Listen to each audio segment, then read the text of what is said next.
If your dog is just not understanding what you're trying to teach it, instead of asking your dog, why don't you understand? You really need to be asking yourself, what can I do differently to make myself more clear to my dog? My son is hyperlexic, and what that means is that he taught himself to read at a very young age. By the time he was 3 years old, he was able to read independently. Now, even though he could read independently, he was unable to speak. He had something called an expressive and receptive speech delay, so he could not give speech and he did not understand speech as well. And so we would have him in speech therapy 4 times a week. They would have a red block in front of him and a blue block in front of him, and they would ask him, can you give me the red block? And he couldn't. He had no idea what we were asking him to do. Now, does this mean he doesn't know the difference between red and blue? Or does it mean he's not understanding what you're trying to communicate to him?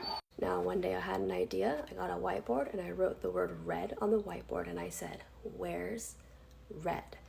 And he looked at the board and he said, red. And he picked up the red block and he handed it to me. It's not that our dogs are incapable of doing the things that we're asking them to do. It's that we're not communicating in a way that they are understanding. Dogs are basically toddlers. If your dog isn't understanding you, you just have to change up the way you're trying to communicate to him.